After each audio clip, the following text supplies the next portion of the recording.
নমস্কার, হিজিবিজির একটি নতুন ব্লগে আপনাদের সবাইকে স্বাগত। আশা করি আপনারা সবাই খুব ভালো আছেন। আজকে আপনাদের সাথে আমাদের দীপাবলির দিনের এবং তার এক দুদিন পরের গল্পই শেয়ার করব। দীপাবলি ছিল এবার বৃহস্পতিবার, তাই অফিস ডে বলে খুব শর্টে একটু সোয়া রাইস আর তার সাথে বাটার পনির বানিয়েছিলাম। তারপর সারাদিন তো অফিসের ব্যস্ততা, মাঝে ছেলেকে দিয়ে বললাম যে এই কাগজগুলো একটু কেটে দে তো বাবা। এগুলো প্রত্যেকটা পুরনো আর্ট অ্যান্ড ক্রাফটের ফেলে দেওয়ার কাগজ, বেশ মোটা এর বেসগুলো। আসলে এখানে তো আমরা প্রদীপ খুব একটা দিই না, ওই টিনের মোমবাতিগুলোই জ্বালাই দীপাবলিতে। আর ওই টিনগুলো না মোমবাতি গলে যাওয়ার পর খুব গরম হয়ে যায়, কাঠে মাঝে মধ্যেই দাগ পড়ে যেতে আমি দেখেছি। তাই জাস্ট নিজেদের আসবাবপত্রগুলোকে একটু বাঁচানোর জন্যই এই ব্যবস্থা। এই মোটা মোটা বেসগুলো দিয়ে তার উপর মোমবাতিটা জ্বালালে একটু নিশ্চিন্ত থাকা যায়, এই আর কি। তো ও মোটামুটি এগুলো কেটে দিয়েছিল, তারপর আমি গোল গোল করে কেটে দিলাম। ছেলেটা এবার বড্ড হেল্প করেছে। আসলে হ্যালোইন আর দীপাবলি একদিনে পড়ায়, বিকালে ট্রিট অর ট্রিক ছিল বন্ধুর পাড়ায়, তো সেখানে ওর যাওয়ার ছিল। তাই যাওয়ার আগে সব কটা সাজিয়ে তার মধ্যে মোমবাতি দিয়ে মোমবাতি জ্বালিয়ে এখন সবে ও লাইটার জ্বালানো শিখেছে। তো খুব সুন্দর করে মোমবাতি জ্বালিয়ে দিয়ে বেটা চলে গেছিল বন্ধুর বাড়িতে।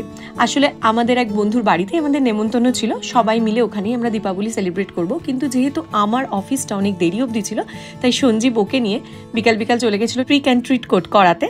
তারপর এসে আবার আমাকে নিয়ে গেছে। দাঁড়ান, আর একজনের এক্সাইটমেন্টটা একবার দেখুন। প্রথমে তো মোমবাতি জ্বালিয়েছে মন দিয়ে, তারপর যেই না হ্যালোইনের কস্টিউমটা পরেছে, ও জানে ওর বন্ধুদের সাথে ওর দেখা হবে, ওর এক্সাইটমেন্টের লেভেলই আলাদা।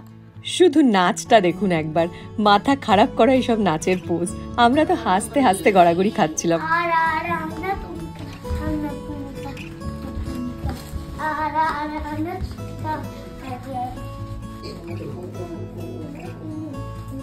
তবে ও বড্ড এনজয় করেছে। আমরা খুব থ্যাঙ্কফুল আমাদের ওই বন্ধুদের কাছে, কারণ আমাদের পাড়াতে ট্রিক অ্যান্ড ট্রিট হয় না। তো ওদের পাড়াতে যেহেতু হয়, ওরা আমাদের বাচ্চাগুলোকে বলেছিল চলে আসতে, একসাথে যাতে করা যায়। এটা বেশ মজার একটা ব্যাপার। ঠিক আমাদের যেমন হয় না লক্ষ্মী পুজো বা দুর্গা পুজোর পরে ওই প্রসাদি বলে সবাই বাড়িতে আসে ছোট ছোট ডাব্বা নিয়ে, আমার এখনো মনে আছে কাকিনারাতে সব আসতো, ঠিক ওই ধরনেরই আমার লাগে। বেশ বাটি নিয়ে যায়, ট্রিক বলে কিছু একটা, না হলে ট্রিট নিয়ে ফেরত চলে আসে। তো বেশ কয়েকজনের বাড়ি গেছিল, আর এখানে সবাই খুব উৎসাহ ভরে বাড়িতে সব বিভিন্ন সুইটস এনে রাখে যাতে বাচ্চাগুলোকে এন্টারটেইন করতে পারে। তো ওরা মোটামুটি গিয়ে করেছিল। এই ফটোগুলো সবই আমাদের এক বন্ধুরা তুলে দিয়েছে, কারণ সঞ্জীবকে ছেড়েই আবার বাড়ি চলে এসেছিল আমাকে নেবে বলে। আমি একা দীপাবলির সন্ধেবেলা বোরিং অফিস, তার সাথে ঘরে ছেলের জ্বালিয়ে যাওয়া মোমবাতি, এই নিয়ে বেশ কিছুটা সময় কাটালাম। প্রায় রাতের দিকেই আমি তারপর গেলাম আমাদের বন্ধুদের বাড়িতে। ওদের বাড়িটাও কি সুন্দর করে সাজিয়েছে, দীপাবলি আর হ্যালোইন দুটো কম্বিনেশন একসাথে করে খুব দারুণ করে সাজিয়েছিল। প্রথমে পৌঁছেই তো থালা ভর্তি মিষ্টি দেখে আমরা হতবাক। কত কিছু যে আয়োজন করেছে বলে বোঝানো যাবে না। মাত্র 3টি পরিবার আমরা গেছি, তার জন্য এত আয়োজন। আর দাদার হাতে বানানো পানের একটা রিফ্রেশমেন্ট ছিল, যেটা দুর্দান্ত খেতে ছিল। ওটার নামটা ঠিক ভুলে গেছি। তারপর সবাই মিলে মজা করে লুচি ভাজা, খাওয়া দাওয়া, বাজি পোড়ানো, একটা দারুণ হই করে কাটানো দীপাবলির সন্ধ্যা।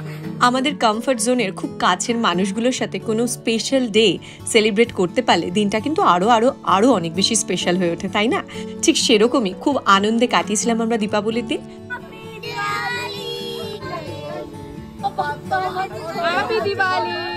পরের দিন আবার আমাদের আর এক বন্ধুর বাড়ি নেমন্তন্ন ছিল অন্নকূটের। তাই আমাদের বাড়িতে প্রপার করে দীপাবলি সেলিব্রেটটা কিন্তু একদম উইকেন্ডের আগে হয়নি। পরের দিন সকালে এই যে আর এক ভদ্রলোক বসে পড়েছে স্কুল থেকে ফিরে আলপনা দিতে। আমি ড্রয়িংয়ে একটা আলপনা দিয়েছিলাম অফিসের ফাঁকে ব্রেকে টেকে, সেটা আপনাদের সাথে আমাদের দীপাবলি সেলিব্রেশনের গল্পটাই শেয়ার করব।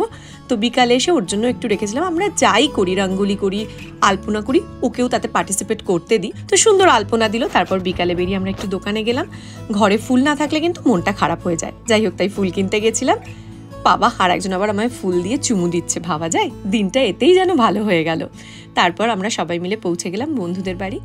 কি যে গুণী আর কি অদ্ভুত সংসারী একটি মেয়ে, কি বলে বোঝাবো। কত কিছু যে আয়োজন করেছে। অনুষ্ঠানটি ছিল অন্নকূট বলে কোনো একটি পুজো, প্রচুর রকমের ভোগ ভগবানকে দিয়েছিল।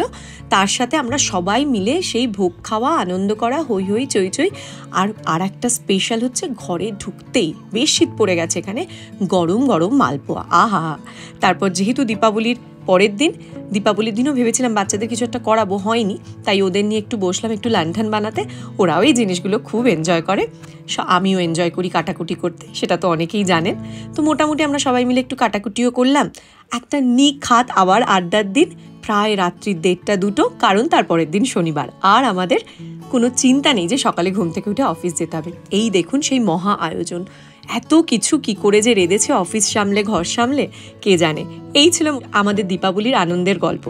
ব্লগটি ভালো লাগলে অবশ্যই একটু কমেন্ট করবেন, লাইক করবেন আর অবশ্যই শেয়ার করবেন। ভালো থাকবেন, টাটা।